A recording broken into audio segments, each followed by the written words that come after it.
Hello, hello. Welcome back to Peak Northwest, an outdoors and travel podcast by the Oregonian and OregonLive, dedicated to the adventure and exploration of our beautiful Pacific Northwest.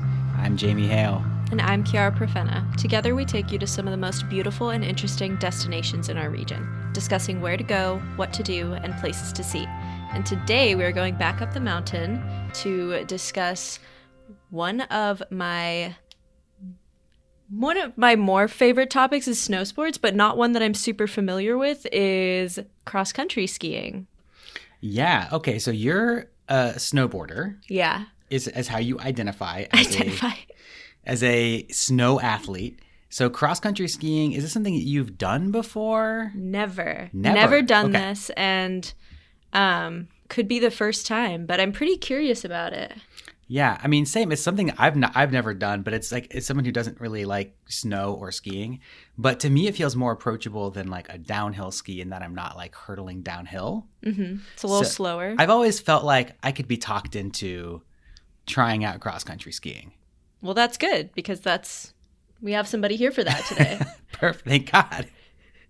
So here to tell us more about their experience cross country skiing in Oregon is our esteemed coworker, Michael Russell, restaurant critic for the Oregonian. Michael, thanks for joining us today. Thank you very much. And I was saying before we started, I like to identify as a Nordic athlete. That's a joke. If you saw my physique, I unfortunately made the mistake of deciding that I wanted to become an athlete at post 40, which is like really a bad idea in terms of the way your body kind of is going. But cross country is my, I don't know, if it's somewhere between a hobby and sport of choice. Well, how did you discover cross country skiing? Let's get right into it. Like, how did you get right into doing this sport? All right, we're going to dive right in. I can pinpoint the day that I got into cross country skiing, the specific date. It was February 21st, 2018. And an athlete named Jessie Diggins was racing in the Olympics. And she was in what's called like a team relay, which is two very talented athletes. They go around, one person goes around, they tag in their teammate, the other person goes around. Up to this point in the entire history of the Winter Olympics, the United States had never won a gold medal in cross-country skiing in any of the different races that they have. We had won a silver, but never a gold. And Jessie and her teammate, with Jessie kind of sprinting to the finish line, won the gold.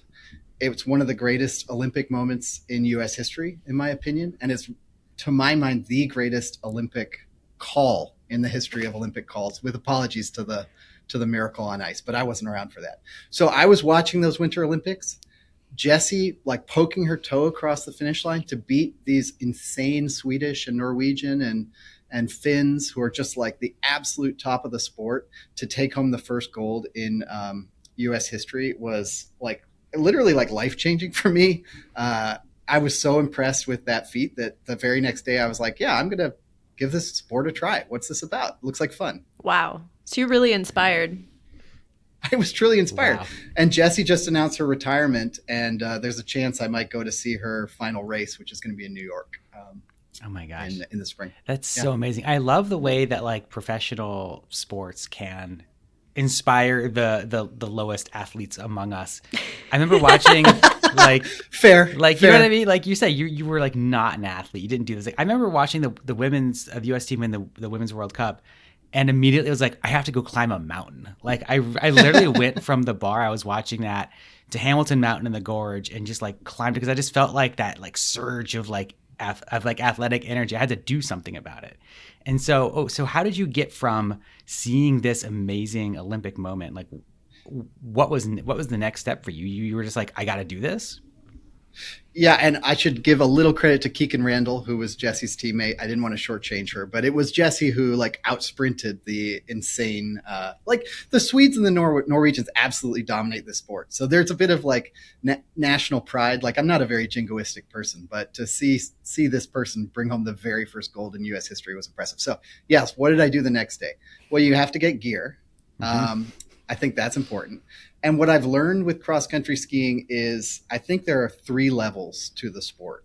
The very first level, I would put it almost identical to snowshoeing. So if you've snowshoed, you can almost cross country ski. There's a bit more sliding involved, but you can go get some gear. Some of the boots for this level of the sport almost look like hiking boots. You strap yourself into some like big old planks, or maybe you've inherited some from a previous generation, and you just go up and you do all the green circle trails at the courses on Mount Hood or Bachelor or wherever you happen to be. This is like a great way to get out there, and it's beautiful. There will be some scenic vistas of mountain peaks and valleys and trees. You'll have some very quiet moments with snow falling around you. You could bring a little thermos of hot cocoa in your backpack, and just like, it is a very magical way to start. The next level, which is where I'm at, I would describe it as the advanced novice or intermediate or enthusiast level. I'm an enthusiast, is where you treat it a bit more like a fun run or an athletic pursuit, or it's like cardio. So you want gear that's a bit more, I don't know if technical is the right word, but lighter weight. And you can go up and you can do 30 minutes or an hour loops where you're going a little bit faster and your heart rate goes crazy. I think cross-country skiing is the best sport for building your VO2 max, for like building your body's ability to take in oxygen. It's better than running because there's a pulling aspect to it. So you're getting your whole upper body involved. Your core is huge in cross-country skiing. Core is like, 60% of the pulling motion is actually you doing like a mini crunch. So all of that stuff is stuff you can learn to take that like one jump above. And then there's a level above that, which is true athletes. And you'll see these little whippets, the junior team. We've had athletes from Oregon go to junior nationals, and these kids are just insane. They can almost lift their body weight off the ground just with their little carbon fiber poles. They can go up a mountain so fast it looks like they're going downhill. And they can scream down downhills that, Jamie, you were talking about cross-country skiing being a bit more friendly. Well, it is, but if you do have to go down a downhill, all of a sudden you're on these skinny little skis without the metal edges, without the bowing that the modern downhill skis have. And it's like, that can be pretty scary.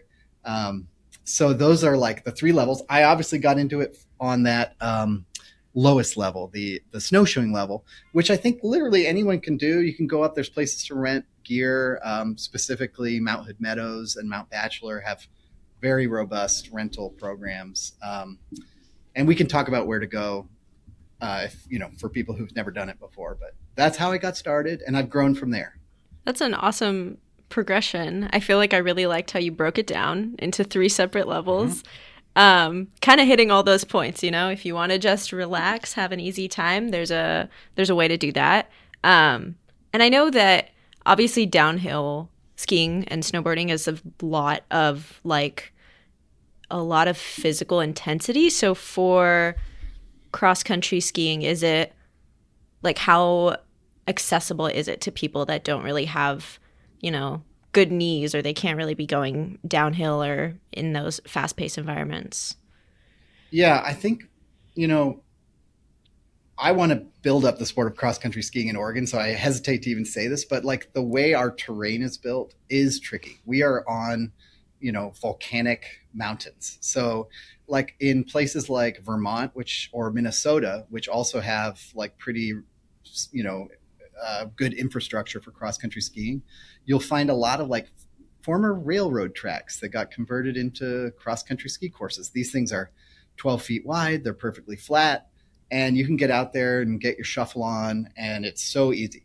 Most cross-country ski courses in Oregon, there are going to be some hills, and like Bachelor, which has, some of the most groomed trails in the state, like almost all the runs that you're going to do head straight downhill. And I'll tell you guys a story about that a little bit later. But and the time I almost ate dirt or ate snow right in front of Jesse Diggins, my hero. But so like there's places with easier terrain, but by and large, you're here in Oregon to get started. There's going to be some hills, and that's a little bit tricky. So it is a little bit technical to that front. And I just didn't want to sugarcoat that completely. But that shouldn't stop you from going out and giving it a try. So, like you said, it can be pretty easy to get into that sort of lower level of things. But, I mean, what kinds of things do you need? I mean, what kind of gear do you need to get if you're trying to get involved in this? I guess maybe it's sort of those first couple of levels. I wonder if you get maybe more specific. Yeah, I mean, I actually was like, all right, you make mistakes when you're getting into a new hobby or sport, and you can't beat yourself up about it. But the very first gear that I bought, I went to the shop that closed on Grand Avenue. Is it Next Adventure? Adventure. Mm-hmm. Yeah, and the guy, I think that the mountain shop maybe has a bit more cross-country know-how. So that might be like, I think Next Adventure's closed, right, Jamie? I want to say they took that back. They reopened. Yeah, there was like a bait and switch there. Oh, yeah. That was basically just a big sale. Yeah. I think I would probably lean toward going to the mountain shop, like just if it's your first time. But also my friend Kelly, who's a coach up on the mountain, has a small shop in his garage called Left Coast Nordic. So you can Google that as well. But when I went, that first gear that I bought, it was truly like, they're like, oh, here you go. And the shoes were truly hiking boots. They were thick. The ankles went all the way up, pretty high on the calf. And these things had no bend, no flex. And in hindsight, I was like, geez, I wish, like, it kind of limited me, because it's really good for stepping and slowly shuffling. But for the diagonal stride, which involves lunging and doing long strides, and like that, you really need gear that's a bit more flexible. And like, you can buy it online, obviously. There's the big brands would be Atomic. That's the gear that I have for my classic skis. Fisher and Rossignol. Is that how you pronounce it? Rossignol? Sounds right. Close enough. Very reasonable to me. So like, if you're just getting into the sport, you could go to the Atomic website, like I did. You could get the basic classic gear. Look for something that looks like kind of fast, not too slow, because like, if you look fast and feel fast, you are fast, in my opinion. And I just like avoid those like giant 2x4 planks that I bought that first time around, because those are just sitting in my garage and I never use them. Like, they look like torture devices. So you need these skis and boots and poles. Is that like the main? That's right. Okay. Yeah. So the skis, the boots, and the poles are the main thing. And then you need, and you should probably get fitted for that stuff. Like, the poles are probably going to be a little bigger than you think. Because like downhill ski poles are like a little above waist, but cross-country ski poles, especially for skate technique, are way up high. They're like, you want them up by your ears when you're poling. And then you want clothes. Like me, I'm a bigger guy, and when I go out skiing, 10 minutes in, I'm like taking my sweater off. I'm in like a t-shirt, even if it's freezing out, because you do get so warm. But you do want layers. I like to wear thin. Sometimes I wear those insert gloves that skiers wear under their gloves. Yep. They're like really, really thin, and you can buy them for like $10. Like, that's really all I need for my hands, because again, I just like build up like almost like a nuclear reactor inside in terms of how hot I get. So gear.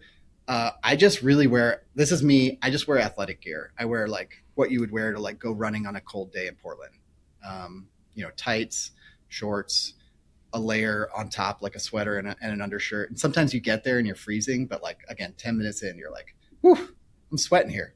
So do you typically not see a lot of cross-country skiers wearing like the full snow gear that you would wear when you're downhill skiing? Well, yeah, the first timers, okay. The ones who are wearing the 2x4s like me, they're out in like a quilted, cool. Top and bottom with that furry hat. And you're like, wow, you look hot. Good luck. So what I'm hearing is that the cross-country skiing is much more physically strenuous than a downhill skiing situation is, which would make sense to me. I would say so. I mean, I think maybe like downhill has a bit, and I don't downhill as much as Kiara, but like downhill, you do build up a sweat because you're doing all these like mini squats sort of on your skis. And then you get on the chairlift and all of a sudden you're like freezing, So like what you need for that is very different for cross country. Yeah.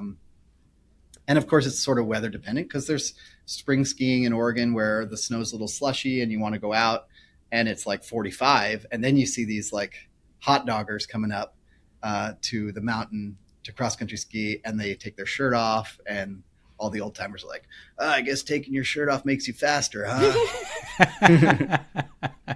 Maybe. I haven't tried that one yet. Working on the once the six pack comes in. Report back. Let us know if you get faster. It'll be a while. So obviously we're in like this little bit of a snow drought here at the moment of recording, but what are like the best conditions for going up? What are you kind of looking for if you're going to plan a day? Ooh, great question. Well, I do see snow in the forecast for Wednesday, December 17th. I'm not sure when this pod is dropping, but there will be some snow up there. So this is actually, I'm going to pivot a little bit and talk about where to go skiing. Okay. Because the places that are the closest to Portland, where I'm sure most of our listeners are, is on Mount Hood. There are two main facilities. One is Mount Hood Meadows, has a Nordic Center. So, you know, the sort of like secondary parking lot. Yes. I forget what it's called, but there's like a lift back there that you can take up. And sometimes it's faster to get on the mountain that way. There's a little hut there right nearby. And I think they're rebuilding it into more of a lodge. I'm not sure where that stands right now. But they have rentals and you can buy passes and you can get out there. That's, you know, less than an hour and a half from Portland, depending on traffic. Right, just a little bit further down toward Hood River from there, or closer if you're coming up from Hood River, is Teacup Nordic, which is a snow park that is where this cross-country skiing is managed by a nonprofit called Teacup. It's also the name of a lake, a little teacup-shaped lake that's usually covered with snow in the winter. And like, what are you looking for? Well, you need snow, and hopefully we're going to get some this week. And then, you know, you can ski depending on, you know, like it could be 20, it could be 40, and you could still ski if there's a base. The sweet spot, I think, and I'm not like a total, like that, there's that level of cross-country skier that's higher than me, that maybe waxes their own skis and looks at conditions a little bit more. But I think the sweet spot's right around the freezing point, like 30 degrees Fahrenheit. You know, part of the mechanism of cross-country skiing, and I think maybe downhill too, is the sliding actually converts the snow under your ski into water. Mm-hmm. That's actually how you slide on cross-country skis. Obviously at an almost microscopic level, and it refreezes. Like, you can't actually see this happen with the naked eye while you're up there, but that's how it works. So, you know, if it's too wet and everything's already water, that's not going to work too well. And if it's too cold, it can get too icy. So, you know, the sweet spot's right around freezing. And then at Teacup, they groom the snow, which just means they go out with these giant plows and sort of like churn it up a little bit to get it to be the right consistency and make tracks for classic skiing.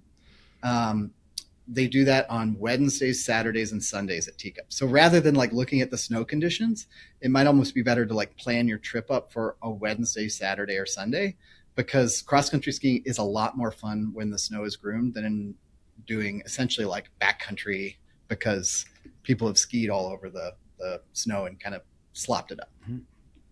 So if I'm a beginner and I want to get started out here, hypothetically speaking, I feel like my brain is like, okay, I want to go to like someplace like Teacup or like Meadows where they're going to groom it. They're going to have someone there who's going to be like, here's what you need to do. If I get confused or if I get in trouble, someone in trouble. I don't know how much trouble you can get in cross-country skiing, but if something happens, people are there for it. It seems like it's set up for beginners. But of course, there's also all these snow parks all around Mountain Hood, you know, White River and Trillium Lake, et cetera, et cetera. And almost every snow park says, hey, you can do cross-country skiing here. That's one of the activities that people do.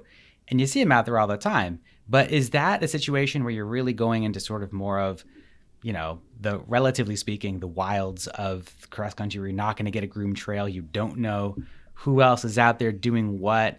Like, what is this? Is there sort of like this wild west of snow parks when it comes to cross-country skiing?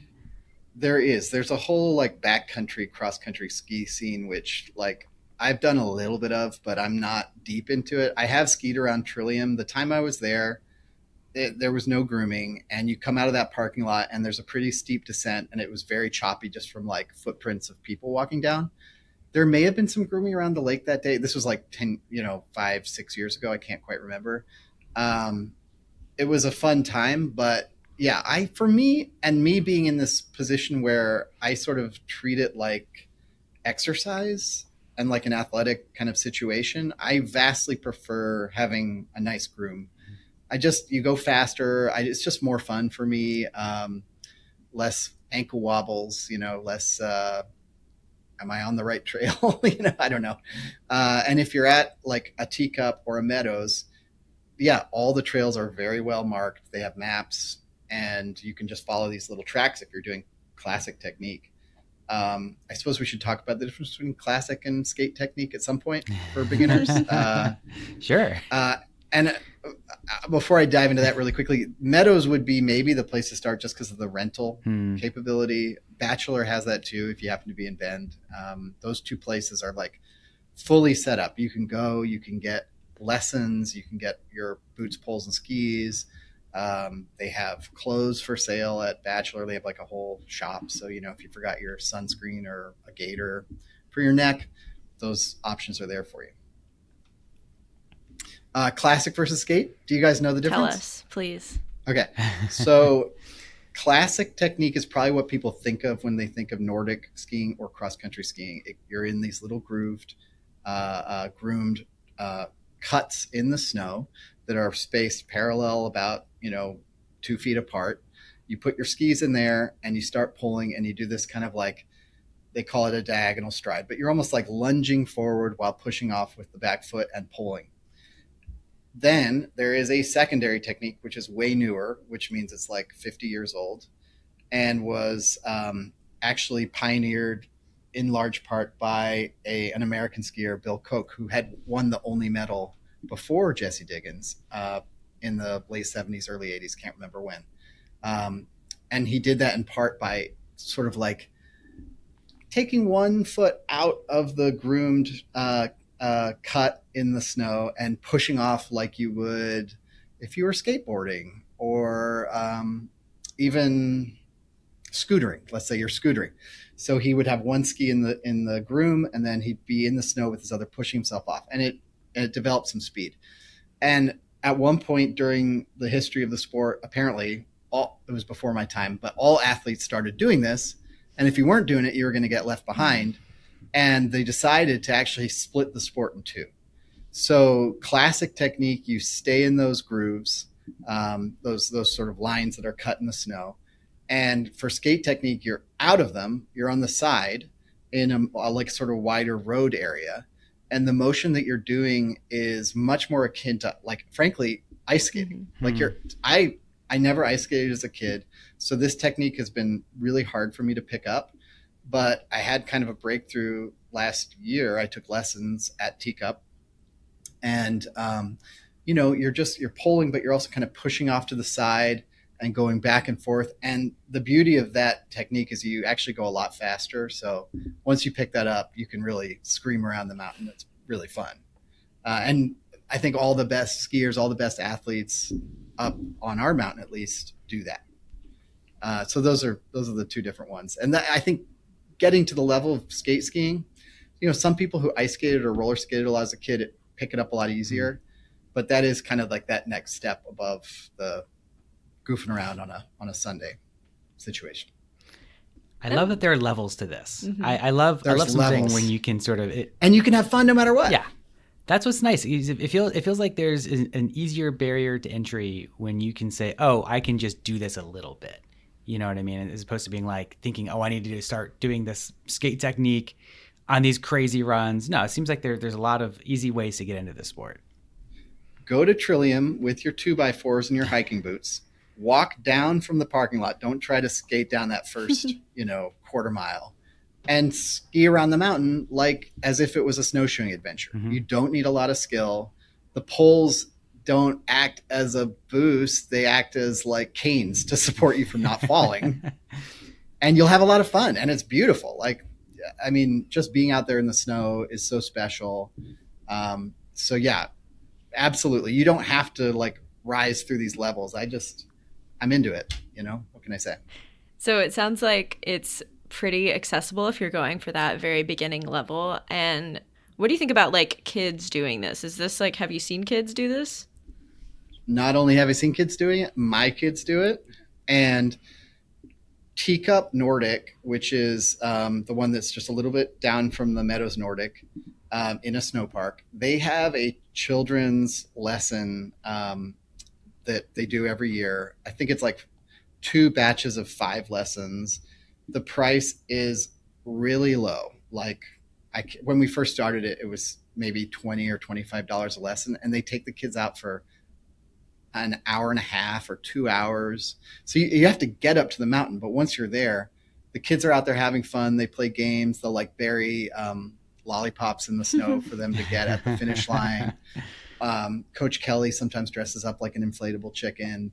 There's a lot of fun to be had, and it's really fun. And like once your kids like get a little bit older and can go off and do this on their own, that means like you can go off and ski by yourself as well, which is like really fun. You know, you can be gone for an hour and a half.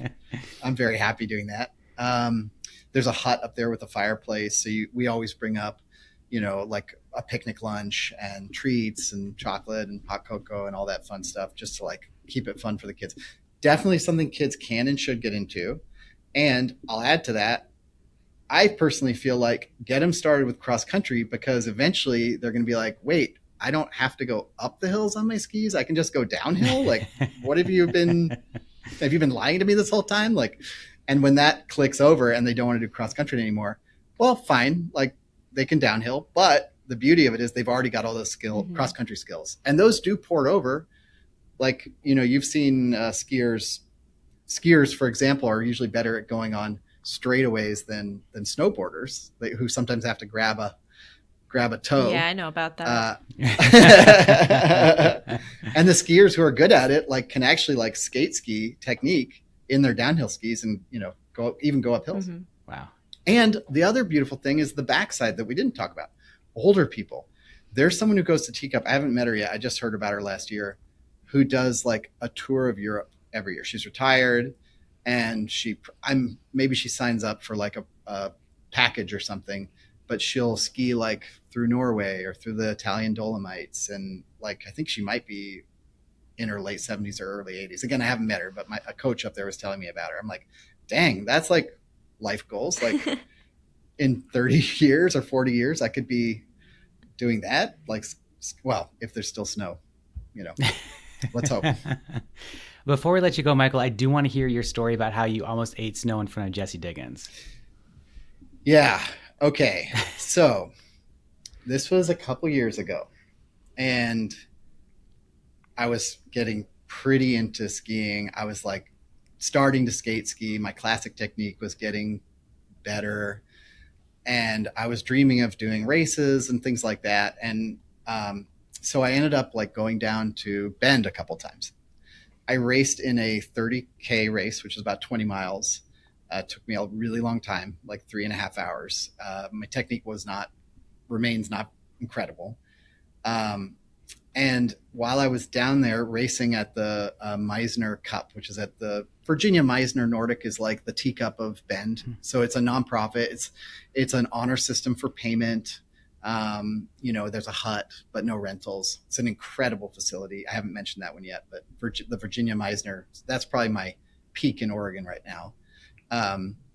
So I went down there, did the 30K, came in third to last, I think. And then I learned while I was down there that the U.S. Nordic team comes to Bend every year for their spring training program. So I was like, well, that's kind of cool. And I was like, I wonder what would happen if I just like drove down to Bachelor and just skied around on the day they were here. So I get up at like 5 a.m. It was my birthday or really close to it, and drove, like, it was still dark, over Mount Hood, down to Bend, got some coffee in Bend, went up to Bachelor, took like 3 hours and 10 minutes. It was like, you know, because there's no one on the road. I park, I go in, get my stuff out. And like I said, like a lot of Oregon Nordic centers, like a lot of the runs at Bachelor pretty much go downhill pretty steep. And Bachelor does have one area for beginners off to the right, but like 80+% of the trails are down this screamer steep hill thing. So off I go, and the conditions that day were very icy. So I am like in the full plow, and I just didn't have any confidence. And I come around a corner, and the frickin' US ski team is on the trail practicing these uphill, what's called double poling, where instead of like doing one and then the other and one right, left, you pole at the same time. These athletes are superhuman. When they put their poles in the ground, they are almost coming out of the ground in the air. Like, it's crazy to watch. They're pure muscle. They have the best VO2 max of any athletes in the world. They like, for fun, they do 50-mile runs like in the off season. They're insane. And I come around the corner, and I really was about to eat snow. And I look down, and there's Jesse Diggins coming up the trail the other way. Oh, and I stopped just to let him go, but I did not fall. But I was like, this was the equivalent for me as a cross-country skiing enthusiast of like going to the 24-hour fitness gym and LeBron James is shooting. Like, you're like, what the heck? They do not seem to be the same species as me, and like their technique is so good, but they're also so strong. And it's not just the Olympians, the Paralympians were there too. So you get to like be out in the course, and people are going by who might be blind or have one arm, and you're just like, that is just so cool to see, because they're awesome athletes in their own right, and they're also just like blasting past me, like a lot of people do. But that is something you can do. And I think with Jessie retiring, I guess I doubt she'll be here in spring. But and I don't know how much the U.S. ski team wants everyone to know, like, you could just go down and ski on the same trails as these Olympians. But, they're there. I think it's really cool. Really awesome. I think it's so cool. Did you say anything to Jessie? Too scared. I did meet the U.S. ski coach, Matt. And he asked me for some restaurant recommendations. Oh my Portland, gosh. So, yeah. Well, it's awesome. I did want to say, Jessie, you changed my life. Like, she literally did. Like that. And I don't know if you can overlay the sound of her gold medal, or if people want to go YouTube it. It is, if it comes across my feed, I watch it every single time and cry. It is so inspirational for this person who just, this is someone from Minnesota. There's a little bit of a cross-country ski heritage there, a lot of Nordic people there. But, again, no gold medals at all up till this point. And she just dug so deep and just like fought through the pain. She went into her pain cave and beat these athletes who are like just superstar. Like, in Norway and Sweden, the women she was beating are like, they can't walk down the street. They're that famous. And she dug so deep and beat them. So anyway, Jessie, you're not listening to this, but if you are, thank you very much. You changed my life. We'll make sure Jessie hears it. I don't know how, but I feel like we got to make sure Jessie hears it. Let's do it. Let's farm the clip. Let's clip farm it. Yeah. Well, hopefully this episode maybe inspires other people to get into cross-country skiing, and they can have the same, you can inspire others, and they can come and stalk you out on the course. I absolutely concur. I will say, when you look up this clip of her winning the gold, you have to get the one with the guy screaming, "Here comes Diggins! Here comes Diggins!" Like, because there's another one with like I think a British guy doing the narration, and it's not as wow. I gotta look this up immediately. Google around. Yeah. Let's throw the audio on. Come on. Fair use. All right, we'll see if Vicky or Teresa can make that happen. Thank you, Vicky or Teresa. Well, Michael, thank you so much for coming on and talking to us. Super interesting, always fun. Good luck out there this season. Thank you very much. Hopefully it starts soon. And it's my pleasure. Thanks, you guys. All right, folks. Well, that will do it for us for today. Until next time, you can watch our videos on the Oregonian's YouTube channel and view all of our travel and outdoors coverage on OregonLive.com/travel, as well as HereIsOregon.com. Please leave us a rating or review if you enjoy the show, and if you want to support this podcast as well as our local journalism, please consider a subscription to Oregon Live. You can find the details at OregonLive.com/subscribe. Also, if you're a fan of the show and you're interested in potentially sponsoring it, you can get in touch with our marketing people at advertise@Oregonian.com. This episode of the show was produced by me alongside Jamie Hale, Teresa Mahoney, and Vicky Connor. Stay safe and happy travels, everyone. Until next time, we leave you with this 10 seconds of Zen. Here comes the hit! Here comes the hit!